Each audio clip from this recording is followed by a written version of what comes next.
আল্লাহ পাক সবকিছু জানা সত্ত্বেও ওই ফেরেশতাদেরকে প্রশ্ন করেন, ফেরেশতারা এই লোকগুলি এখানে বসে আছে কেন, তারা কি বলছে? ফেরেশতারা বলে, রব্বুল আলামিন তোমার এই বান্দাগুলি তোমার বিরাটত্ব, তোমার মহানত্ব বর্ণনা করছে, তোমার পবিত্রতা ঘোষণা করছে, তোমার শুকরিয়া আদায় করতেছে, জিকির আজগার করতেছে। আল্লাহ পাক প্রশ্ন করেন, ও ফেরেশতারা তারা কি আমাকে দেখেছে নাকি? ফেরেশতারা জবাব দেন, না রব্বুল আলামিন তোমাকে তারা দেখে নাই। আল্লাহ পাক বলেন, যদি আমারে তারা দেখতো তাহলে কি হতো? ফেরেশতারা বলেন, রব্বুল আলামিন তোমার বান্দাগুলি তোমাকে পাওয়ার জন্য আরো বেশি জিকির করত, আরো বেশি ফিকির করত, আরো বেশি প্রশংসা করত, আরো বেশি তাসবিহ পড়ত। আল্লাহ পাক প্রশ্ন করেন, ও ফেরেশতারা আমার এই বান্দাগুলি আমার কাছে কি চায়? ফেরেশতারা বলে, রব্বুল আলামিন তোমার বান্দাগুলি তোমার কাছে জান্নাত কামনা করে, বেহেশত চায়। আল্লাহ পাক বলেন, ফেরেশতারা তারা কি আমার বেহেশত দেখেছে? ফেরেশতারা বলেন, আয় আল্লাহ তোমার জাতের কসম তারা তোমার জান্নাত দেখে নাই। আল্লাহ পাক প্রশ্ন করেন, যদি তা দেখতো তাহলে কি হতো? ফেরেশতারা বলে, রব্বুল আলামিন তাহলে ওই জান্নাত পাওয়ার জন্য তারা প্রতিযোগিতা করত।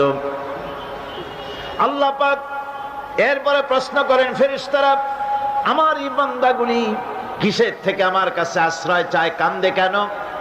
ফেরেশতারা বলেন, রব্বুল আলামিন তোমার বান্দারা তোমার জাহান্নামের আগুন থেকে মুক্তি চায়। আল্লাহ পাক প্রশ্ন করেন, ও আমার ফেরেশতারা তারা কি আমার জাহান্নাম দেখেছে নাকি? ফেরেশতারা বলে, রব্বুল আলামিন তোমার জাতির কসম করে বলি ওরা তোমার জাহান্নাম দেখে নাই। আল্লাহ পাক বলেন, যদি তা দেখতো তাহলে কি হতো? ফেরেশতারা বলে, রব্বুল আলামিন তোমার জাহান্নাম দেখলে তারা এই জাহান্নাম থেকে বেশি করে ভাগতো, এই জাহান্নাম থেকে পানাহ চাওয়ার জন্য, পরিত্রাণ পাওয়ার জন্য আরো বেশি করে কাঁদতো।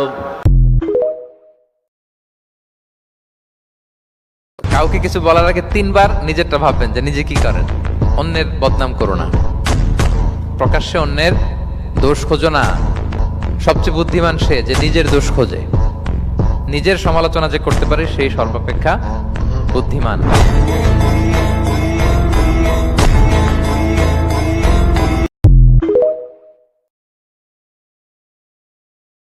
যারা বলেন যে বাবার বাড়িতে মেয়েরা রাজকন্যা আর শ্বশুর বাড়িতে দাসী, শ্বশুর বাড়ির ভাতের অনেক দাম, কিসের উপর ভিত্তি করে বাবার বাড়িতে রাজকন্যা বলেন জানি না। এতটুকু বলি আপনার অভিজ্ঞতা স্বল্প, এখনো বাস্তবতা দেখেননি, এই জন্য বাবার বাড়িটা আপনার কাছে রাজপ্রাসাদ।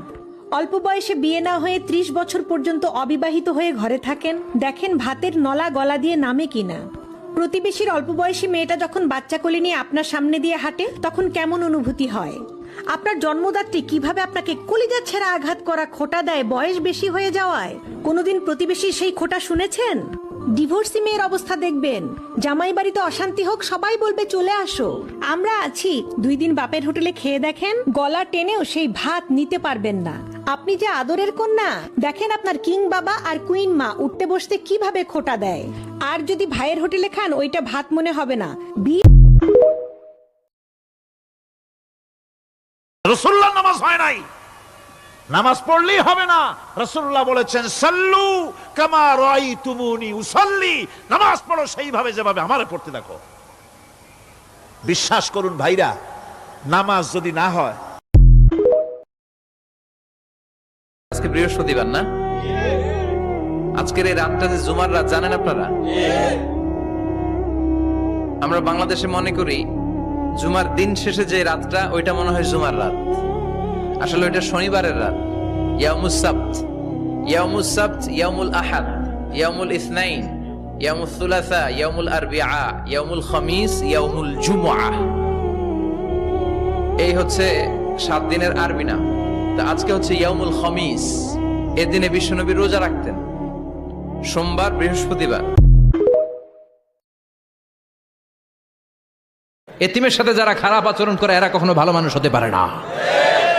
এজন্য এতিমের সম্পদ অন্যায়ভাবে আত্মসাৎ করা যাবে এতিমের মাথায় হাত বুলিয়ে দিলে হৃদয়টারে নরম করে দেয় কে? বিশ্বনবী এতিম ছিলেন, তাই এতিমের দরদ বিশ্বনবী ভালো বোঝেন। এজন্য বিশ্বনবীর প্রথম ওয়ার্ক প্ল্যান কর্মসূচি দিলেন, ফাআম্মাল ইয়াতীমা ফালা তাকহার। খবরদার, নবী এতিমের সাথে কখনো খারাপ আচরণ করবেন